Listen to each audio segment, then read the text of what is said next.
2023 was a bit quieter of a year in the credit card landscape compared to some of the years we've seen in the past. That being said, there was plenty of little changes that shifted the balance of power between some of the players we have here in Canada. In today's video, we're going to hand out some of our picks for the best credit cards in Canada. And since everyone uses credit cards a little bit differently, we've broken them down to a bunch of different categories so everyone can gain some kind of takeaway for a card they're eyeing in the future. We're also really interested to see what kind of cards you guys have at home and what you think about some of our picks, so be sure to let us know in the comments below. Without further ado, let's get into the first categories.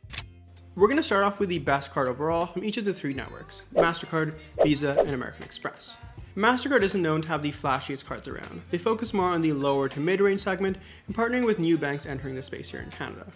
That being said though, there are some really strong picks. Would you be surprised if the best Mastercard is one that's free to hold year after year? Well, we actually believe that's the case with the National Bank World Lead Mastercard. It has a 5x earn it on dining and grocery, 2x on gas, recurring bill payments, and travel books to the a la carte platform, as well as 1x everywhere else. These are some incredibly high earn rates. They're definitely the strongest you're going to see of any MasterCard, and they even rival some of the Visa cards. From a perks perspective, this card is really geared towards travelers. It has unlimited lounge access for yourself and one companion to the National Bank Lounge in Montreal, as well as the best travel coverage here we have in Canada. Now, the card isn't free on paper. It costs $150 a year, but you do get a $150 annual travel credit to net out that cost, making it free to hold year after year. In our opinion, the race is just getting started in the MasterCard segment. With so many new players coming in, the heavy hitters have to really make sure to continue to improve year upon year if they don't want to be taken over. And we're going to see some very competitive MasterCards in the next couple of years. Moving into the best Amex card, I think this is the biggest slam dunk of this video. I'm sure all of you behind the screen right there know exactly what I'm about to say in about 5 seconds. We think the best Amex card here in Canada is the Amex Cobalt. This is because it has the highest earn rates we've seen here in Canada. It has a 5x earn rate on dining and food delivery, as well as groceries, which is effectively 10% if you use these points for travel. Now, it's not just the earn rates that make this card very overpowered, it's what you can really do with the points. There's a lot of other cards that may have stronger earn rates on paper, but you just don't have the exact same value and flexibility out of the points. With MR points, the first thing that really comes to mind, I think, for most is just transferring them to Air Canada. But there's a lot of other really cool experiences you can potentially get, like transferring them to BA Avios, Cathay Pacific Asia Miles, as well as Flying Blue and Etihad, which are some really cool experiences that you can maybe consider if you have some more time. It carries a very reasonable $155 annual fee, billed at $12.99 a month, which is about what you'd expect for a lifestyle card that's at the top of its class. But again, this card really isn't a travel card. It doesn't have the best perks that we just mentioned. It's a really good workhorse, and that's what you should really use it for. Moving into the best Visa card, there are so many options in this segment, with Visa cards having slightly higher interchange than MasterCards, which is how much merchants have to pay to accept one of those cards. These cards tend to be a little bit stronger overall. There wasn't really one card that stood much above the rest. There's so many competitive cards, we could probably pick 5 or 10 really strong cards within the segment, and you couldn't really go wrong with either of them. For this category, in this category alone, we're going to hand out an honorable mention as well as the best card in this category. The RBC Avion Visa Infinite just misses out on top honors in this category. It doesn't have the best earn rates we've seen on any card, but it has some really strong perks to make up for it. The main benefit here is the value you can get on some flights within North America. RBC uses a fixed travel grid, meaning anywhere within North America costs you 17,500 points one way. This is really where the sweet spot lies, but if you don't want to use your Avion points this way, there's a lot of other transfer partners like BA, Cathay Pacific, American Airlines, as well as WestJet you can transfer your points out to and gain some more flexibility. It has some other perks like DoorDash, a few cents off gas when you use Petro-Canada, and a couple of other little things here and there, but overall the main benefit of this card is what you can do with the points. With this 55,000 point welcome offer coming around pretty regularly, in fact it was probably there for 9 months of this year, this card is a really easy pickup as the bonus is worth about $1,100 and the annual fee is $120, meaning you net almost $1,000 every single time, with a bonus that's usually pretty easy to hit as well. Now, we think the best card in the Visa category for 2023 ends up being the TD Aeroplan Visa Infinite. It may not be the most flashy, but in terms of value for money, this card is just off the charts. If you fly Air Canada, the perks for this card will make up the annual fee probably 2 or 3 times over with very relative ease. Get a free check bag for yourself and 8 other travel companions when you're traveling on a flight. You get preferred pricing, which is about 10% off flights booked with Aeroplan points, as well as insurance on all your award bookings as long as you use this card and you pay the taxes and fees. Aeroplan points are also incredibly flexible, and not only can you use them on Air Canada themselves, there are so many other Star Alliance carriers and other partners you can use Aeroplan points with to really maximize your value and make sure you can fly pretty much anywhere across the world on Aeroplan points. For $139 a year, we recommend this card to anybody who flies Air Canada, as it's a really easy pickup and it's really easy to get maximum value out of it every single year. At this point, you may be thinking, okay, great, that's all the information I need. I have the 3 best cards in Canada. But just hang on a minute. You're right, those 3 cards are great. They're really easy for us to recommend from a 40,000 foot view, just looking down and saying, okay, 90% of people will find one of these 3 cards pretty valuable. That being said, everyone's goals are a little bit different, and we have some more specific categories coming up in the next couple of minutes, so be sure to keep watching and you may find an even better fit for yourself, and a card that will get you even better value over the course of the next year. We love seeing new players come in the Canadian credit card space and really take the fight to those big players and really light a fire underneath them to make sure they're also remaining competitive. So we do like to see when a new card comes in. Unfortunately, 2023 was a bit quieter in the year for new cards coming in, but there was still a couple we thought were pretty interesting. The Neo Cathay Pacific Mastercard, which just came out a couple of weeks ago, is probably the best card we've seen come out this year. We have a full video plan for this card in the new year when we get our hands on it, but this is a quick primer. It has some pretty strong earn rates on US partners, strong earn rates outside of Canada as well, and a decent base earn rate. It also has some really good Cathay Pacific perks, as well as some decent travel insurance, which makes it a good overall package for the annual fee. Neo also brought back the Tim Hortons co-branded credit card, which I thought was really cool to see because we haven't seen that for about 10 years now. I know Neo isn't perfect, but their banking experience from your cell phone is just on a different level compared to any other bank we've seen here in Canada, and this card itself is a pretty interesting take as well. It earns 15 Tim's rewards for every dollar spent at Tim Hortons, 5 Tim's rewards for every dollar spent on gas, groceries, and travel, and 1 point spent everywhere else. As you can probably expect, it's heavily geared towards those who go to Tim Hortons almost every single day. So if you're like me and you get your breakfast at Tim's every morning before hopping on the bus, this card is probably a worthy pickup. Otherwise, there's probably some other cards that may end up being better value, but since it has no annual fee, it's not a terrible card to pick up, get the bonus with, get some free donuts or some free breakfast, and if you go to Tim's regularly, just use it all the time. We know it's hard to release new cards in this competitive landscape, and sometimes the releases don't really go as well as you expect. This is exactly what happened with Brim's KLM Air France World Elite Mastercard that they released in 2022.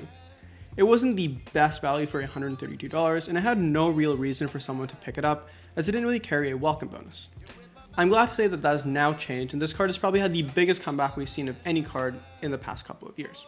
In September, Brim released a 60,000 point welcome offer on this card, which was absolutely spectacular, and a lot of people like me hopped on it almost instantly. In addition, you also got 60 XP as a welcome bonus, which are basically status qualifying miles or status qualifying segments you see on the Aeroplan program, but with Flying Blue themselves. Now, another reason this card gained some strength, in addition to the bonus, was the fact that KLM standardized all award pricing across North America. Now, for those of us who live in Western Canada, this was really great, as the value proposition to fly on a KLM plane across the pond was now much better. It's only going to cost you 20,000 Flying Blue miles one way. Yes, of course, there's still some improvements Brim can make to this card and the entire platform overall. For example, adding no foreign exchange fees to this card would be a huge way to push it forward, similar to how their own in-house MasterCards also have no forex fees, which is one of the reasons we were all so excited when we heard of this partnership in the first place. Secondly, I think improving their customer service would also be a really good way for more people to actually want to use Brim, as in my experience, they've been kind of pretty slow. It almost takes weeks to really get a real response back. Sometimes you get sent back and forth and you get told something that may not really end up being the case. That being said, we do expect to see some of these teething pains with newer banks, but we hope it gets better in the future. Overall though, I'm really happy to see what Brim is doing right now, and I'm really excited to see what they do in the future as they get even stronger. If you've noticed on the CreditVerse channel, we do tend to focus a lot of our time on cards that earn points. This pretty much leaves an entire other realm that goes almost unnoticed for the entire year. Looking back, cashback cards are something we haven't really focused a lot of our attention on in the past, but it's something we're really looking to change for 2024. And leading the charge right now in the cashback card realm is the Scotia Momentum Visa Infinite card. Of course, it isn't nearly as flashy as some of the other cards we really see, but that being said, it's still incredibly strong. It earns 4% cashback on grocery and recurring bill payments up to $25,000 a year, which is a pretty high earning threshold to really hit because I don't really know how much you'd have to spend to get $25,000 a year in just that segment. It also earns 2% back on gas in transit and 1% back everywhere else. And as a cashback card, I think this is really strong because you gain a lot of flexibility as what you can do with the cash. I know that points are great and they're really great for those of us who want to travel quite a bit, but a lot of people want a much easier solution that would just be having cash back at the end of the year and just spending on whatever they feel like. For example, you want to buy a TV during Boxing Day, you have your cash back throughout the entire year, you cash it out and you buy that new TV. The next category was the best travel card, and this is where it was the hardest for us to pick, as what we were looking for was a one card solution to all of your needs. If you had this one credit card, you could travel with it as much as you wanted, you can earn all your points on it without having any other cards to worry about. We ended up deciding that the best travel card overall was the TD Aeroplan Visa Infinite, or its carbon copy issued by CIBC. Now of course, to come at this, we had to make a few considerations. First, we couldn't choose any Amex card, as it won't serve well as a one card solution, because it still isn't accepted everywhere here in Canada, and even though a Visa card isn't accepted every single place in Canada, it has much better acceptance across the entire globe, which Amex can't really say, at least for now. This eliminated some of the frontrunners in this segment like the Amex Platinum and the Amex Cobalt, the latter of which isn't really technically even a travel card. The second consideration we made was that most people who live in Canada are okay with flying Air Canada. This was a big assumption to make, but we thought it was overall pretty fair as there's only two major airlines here in Canada, Air Canada and WestJet, and WestJet really isn't at the same level of Air Canada in terms of flying across the globe. If you were paying attention, you'll notice this card already won the best Visa card, but for a bit of a recap, it has decent earn rates, but mostly really focuses on the perks like a free checked bag, preferred pricing, as well as insurance on all your award bookings. This all comes with the annual fee of $139, but if you want to level it up a notch, you can opt for the Visa Infinite Privilege variant of these two cards. Here you'll get some additional perks like Maple Leaf Lounge access, priority baggage, check-in, and boarding, as well as status accelerators that'll get you to Aeroplan status even quicker. This does come at a $460 annual fee increase though, so even though this card is better, you have to really make sure all the perks really make sense, because you're paying a lot more just for some of the additional things that you may not really even find full value out of every single year. A lot of cards you see nowadays end up having some kind of annual fee attached, but there's still a thriving segment of no annual fee cards that end up being really strong value, especially if you aren't spending that much, or you won't get a lot of value out of some travel perks. In order to play fair here, we only counted cards that had no annual fee at all. Net fee did not count.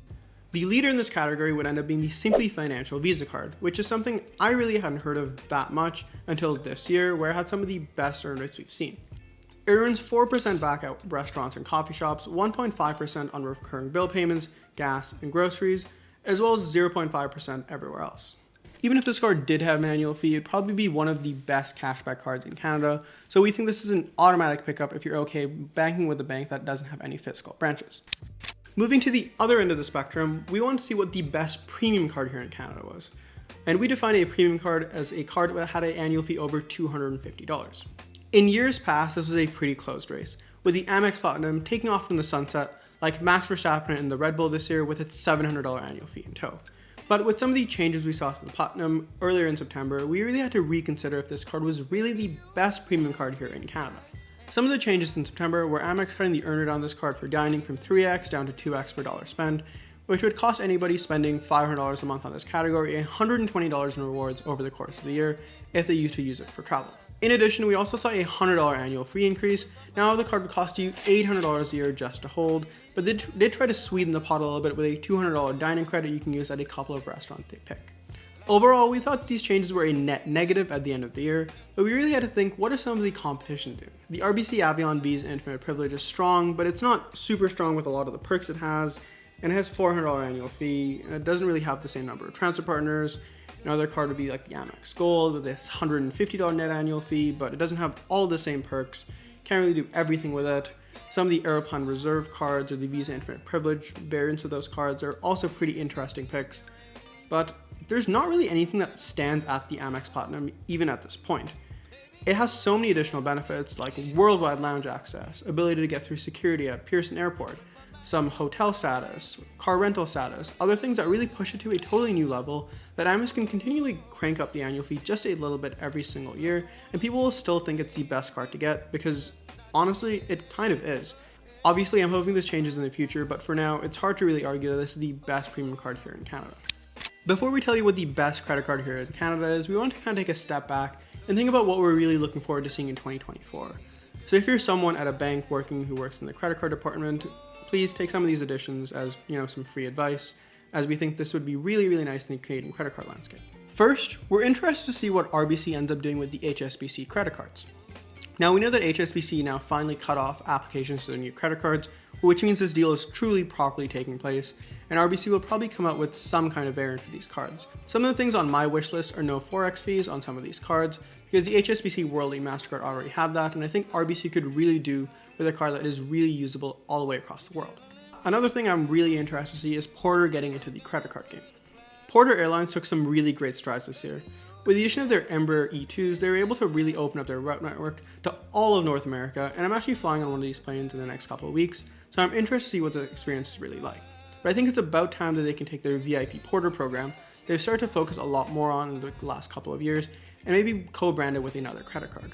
It's unlikely that a bank like TD or RBC hops on this right away, as Porter is still a pretty small airline in the grand scheme of things, but I'd be really interested to see someone like a neobank, maybe a Brim or a Neo itself, that would really just hop on this opportunity and co-brand a card that is pretty competitive overall and make more people want to really dig into this program. Now moving into the last part of this video, which is the best credit card in Canada in 2023. I don't know how much of a surprise this will be for everybody, but for the third year running at this point, the Amex Cobalt wins this award, and it's the best credit card in Canada in 2023. I'm sure every single one of you saw this coming, but it's hard to really argue against the dominance the Cobalt has in Canada. It has the strongest earn rates, even stronger now that the Amex Platinum is really dropping off a little bit. It has a lot of transfer partners, you can do a lot with the points. It has some pretty interesting insurances like mobile device insurance that you don't even see on some other premium cards, and it's overall a pretty strong pickup to have, and it's a really easy card for us to recommend to pretty much anybody looking for their second or third card to use as their daily driver. For $155, it ends up really being a steal, and we're interested to see what's going to change with this card in the future, and maybe it could be even more dominant if it adds some more perks. Now on that absolute bombshell that I'm sure none of you expected, we're going to wrap up today's video. Let us know what you thought of our picks and what some of your picks are for 2023. Have a very happy holidays, and we'll see you all in the new year. Take care.